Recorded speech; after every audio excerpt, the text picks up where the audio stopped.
Welcome to History Center. I'm Steve Gill, and I'm here in Washington Square Park in the middle of New York City, where we're going to be taking a look at one of the tragic events in the hidden history of this city. I'll be talking with the author of a new book about the Triangle Shirtwaist Factory fire in March of 1911.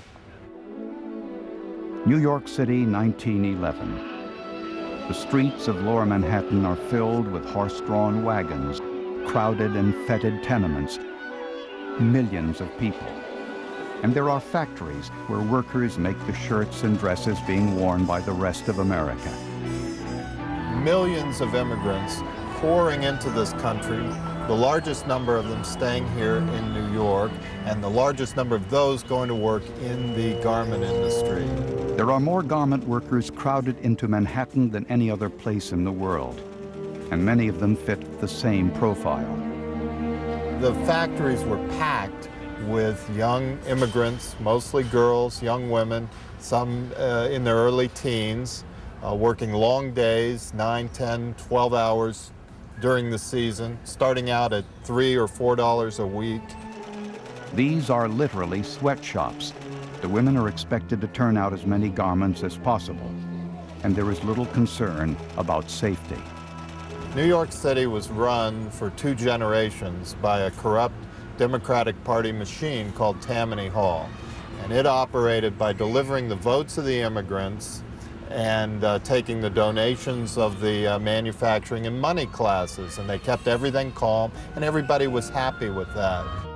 Everybody except the workers, mostly Italians, Jews, and other newcomers to America. The Triangle factory is typical of the era. Hundreds of workers stitch fabric into women's blouses. The factory is run by Max Planck and Isaac Harris. They are staunchly anti-union, determined to manage their business the way they see fit.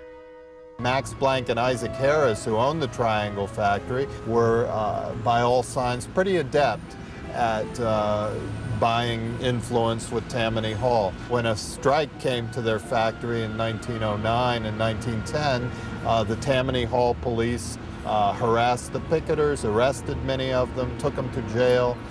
They hired gangsters connected to Tammany Hall to break up the picket lines. So Planck and Harris were part of this corrupt system that also had the effect of not requiring basic safety measures in the factory. But their comfortable world is about to be turned upside down, and their 10-story building in lower Manhattan will soon become a smoldering symbol of corruption, greed, and death. So what's the history of the building after 1911? When does the NYU take control? 1929. It was bought at some point not long after the fire by a guy called Brown. And in 29, I assume, some connection to the University. Yeah, and the stock market collapse. Had to get rid of it. Had to get rid of it, so he donated it to NYU. Any of you know the significance of this building? There we go. March 25th, 1911, Saturday, but just another workday for the women who labor at the long rows of sewing machines. The Triangle Waist Company was on the 8th, 9th, and 10th floors of a 10-story building.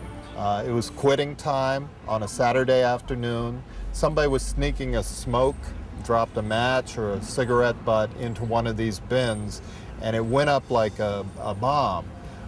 Within 5 minutes, the entire 9,000 square feet of the 8th floor was consumed by flames.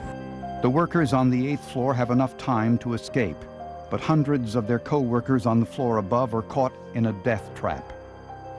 Okay, today we're getting off the elevator here. This is the 8th floor. Now we actually entered through a different building. This is not the actual building where the fire was. Right. New York University's put a number of different buildings together. Right here, we're just about to cross into what was then known as the Ash Building. So this is the original building where the fire took place. And we're down this way? I think we get to Professor Borowski's right through here. So let me ask you this, are these the same walls, these doors, or all this is new, you think? This is all new. All inside's been done. This is the 8th floor, so this is where the fire started. Right. This is completely right gutted. around here. It was gutted. This was all wide open in those days. It was a big open factory loft. Let's see. But there's the original staircase. This is the original staircase. Yeah. It's really narrow. This is So you would have how many? You'd have women hundreds of workers trying to cram down these steps. Trying to cram down these steps. And these steps here led up to the roof in those days. Right, and that's how the people on the 10th floor got out. That's by right. going up to the roof. And some of the last survivors came up these stairs to the roof. Now I noticed there's the last remaining original part is this fire pipe and these hoses. But they didn't work then. They didn't. Samuel Bernstein, the manager of the factory, very bravely tried to put out the fire, and they pulled this fire hose, not this exact one, but from here into the factory, turned it open. He shouted out, "Is it all the way open?" And for some reason, the water didn't come on. We don't know why. Don't know why. Huh. Okay, so this is, and the fire started in this lab over here. This was What is now a lab. what's now a lab. Coming next, how the fire started and the exact location where the first flame shot into the air. Someone in this corner was sneaking a smoke. A match or a cigarette butt went into this bin right here, and it went up like a fireball. And the workers who had only one choice, how they would die. Some of them were trying to jump and grab the ladders, weren't they? A ladder was raised right from down there. The tallest ladder in New York City came up. They watched it coming up toward them, and it stopped at the 6th floor, 30 feet below. Triangle Shirtwaist Factory, where immigrants cut and sewed the blouses worn by middle-class American women. Some of the workers used long knives to cut pieces of fabric, trying to waste as little as possible. The tiny scraps of leftover cloth are swept into bins beneath the tables. The bins aren't emptied for months at a time. They are a disaster waiting to happen.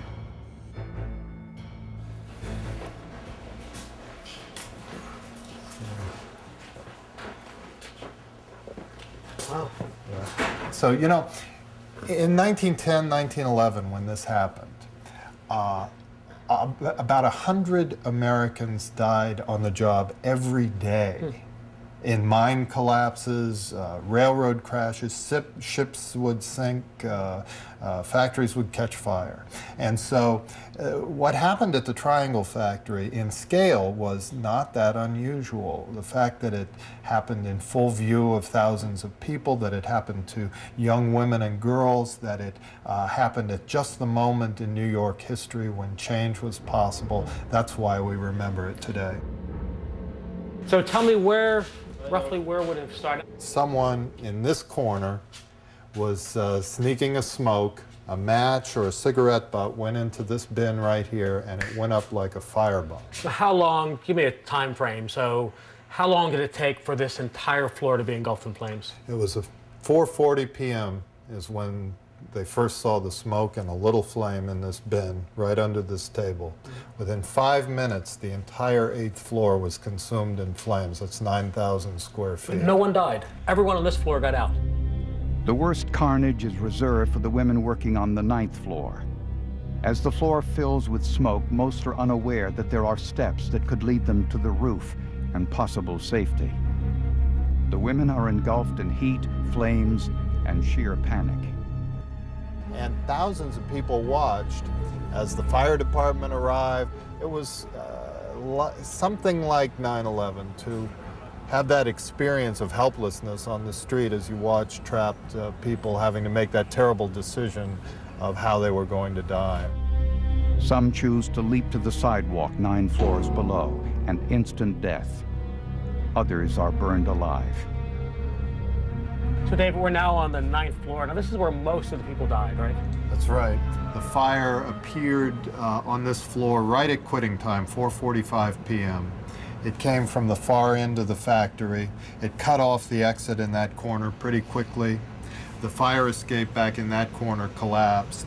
The flames were pushing the workers in this direction. How many would you have had here in front of these windows? Along these windows, there must have been 30, 40, 50, 60 people trapped up here. So there's intense heat, There's flames, there's smoke, just filling the room, and they would come to these windows and lean out to get a breath of air, to shout for help.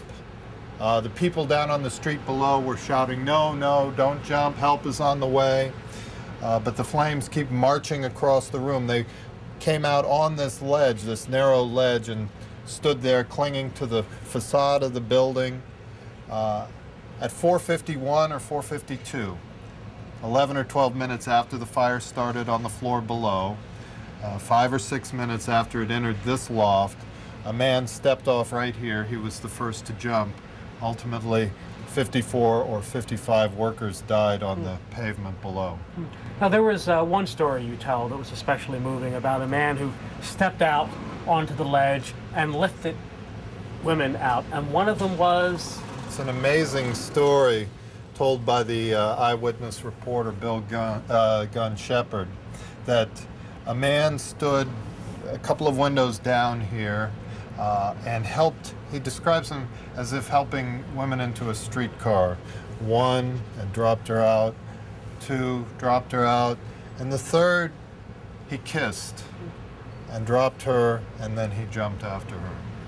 Was it his wife, or was it... No one knows what their connection was, but Shepherd says he later saw the man's body on the sidewalk and thought to himself, this was a man. Across the 9th floor are elevators operated by 2 heroic young Italian Americans. Time and again, they take their elevators past the flames of the 8th floor, pick up another load of fortunate passengers, and deliver them to street level. The 2 men rescue more than 100 women who were facing a certain death. But as those elevators dropped for the last time, it was clear they wouldn't be able to come back. The room was filling up with flames, and people began jumping into the elevator shaft. And next to that was the last door out, and it was locked.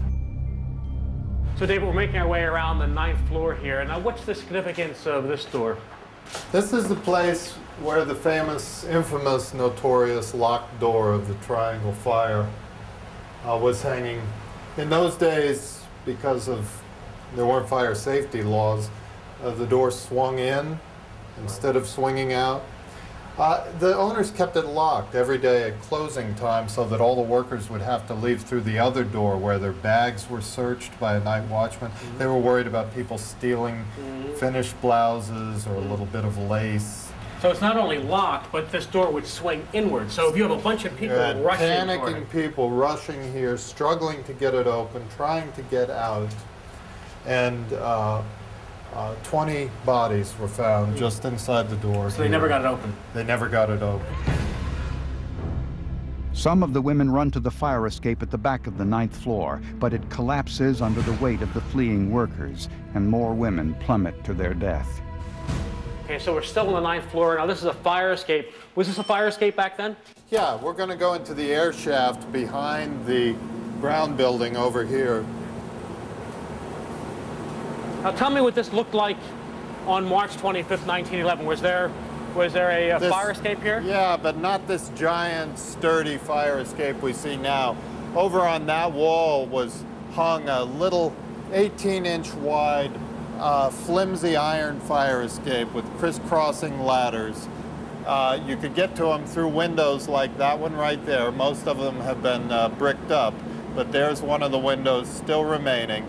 And so those windows gave access to this little fire escape. I see, so they'd open up the windows, get onto the fire escape. Climb out onto the fire escape and begin crisscrossing down the back of the building. Some of the workers on the 8th floor actually went down to the 6th floor and climbed back into the building and saved their lives that way. But on the 9th floor, by the time the fire got there, when they came out onto this flimsy fire escape, it was crowded with panicked workers. It became overcrowded and tore away from the wall, twisted away. About 25 workers fell from the collapsing fire escape and died at the bottom of the air shaft. When we come back, how the bosses up on the 10th floor survived the inferno and their trial for manslaughter. The safest place during the Triangle Fire, the 10th floor, where owners Max Blank and Isaac Harris have their offices. Soon after the fire begins on the 8th floor, the bosses get a telephone call alerting them to what's happening. The owners and about 70 other workers on the 10th floor run up one flight of stairs to the roof and are helped across to the adjoining building and safety. So David, we're here on the roof. You can hear the noise from the heating and air conditioning units. Well, obviously, we're not here in 1911. So describe where we are now. Tell me what would have taken place here on that March 25th, 1911. Some of the workers who escaped, the people on the 10th floor, and even some fortunate, brave people from the 9th floor, ran up the stairs here, past flames in the air shaft, coming through windows that used to be right here, and out onto the roof, where they emerged in this cloud of smoke, choking, some of them actually burning from the fire. And they looked up here, and they saw that this adjoining building was that much higher, and the building on that side even higher than that, and they didn't know what to do. Isaac Harris, one of the owners of the factory, climbed up on top of this housing of the stairway and somehow managed to claw his way up to that roof, where he went into that building and got help. Students at the law school saw from windows in that building, they saw this fire happening. They ran to the rooftop and they discovered that there were workmen's ladders that had been left there. They came over and dropped those ladders down from the roof to the top of this elevator shaft housing right here, and then another ladder down here. And they led the workers back up to that building. Eventually they had to carry some of the workers who were so injured by the fire that they couldn't walk. One was actually dragged almost by her hair up the ladders to this building, where they were finally safe. Meanwhile, you students were in class, and they look out and they see this fire taking place. That's right. And they go up to get the ladders. How many people were saved here? How many people were saved from the roof? 60, 70, 80 people were taken off this roof by the ladders at the two corners. So it's such a matter of luck who survived and who died that day. If you happen to make your way up here, that's right. If it hadn't been for those students, it hadn't been for those ladders, most of them would have died anyway. They would have been trapped up here as well in a terrible fire. When the bodies are finally counted, 146 workers lose their lives that afternoon, some of them girls as young as 14 years old. The Triangle Fire inspires calls for change. Labor unions demand safer conditions. Newspaper editorials cry out for laws to protect workers. And in the wake of the massive tragedy, New York politicians and business leaders respond. They started building labor unions, especially in the garment industry. They started demanding more from the city than had ever been asked before. Tammany in the state legislature passed the most progressive set of labor laws in the country, and it worked. There are also calls for justice. In December 1911, 8 months after the fire, the owners of the Triangle factory are put on trial. The charge, illegally keeping doors locked on the 9th floor. The owners were indicted on one count of manslaughter. They did what all rich people did in those days. If they were in trouble, they hired Max Stoyer, the greatest lawyer in New York. He put on a brilliant defense. His cross-examination of the key witness is still taught in some law schools. And the owners were acquitted, and eventually, several years later, a few of the families who'd held in settled for $75 each. $75 for the families, and for the factory owners, $60,000, approximately $1 million in today's terms. Max Blank and Isaac Harris carry more insurance than they needed. They actually turn a handsome profit on the fire. The fire that kills 146 people and remains one of the greatest disasters in American history. David, this has been a fascinating tour of hidden history here and right in the middle of New York City. Thank you. I learned a lot today. Thanks.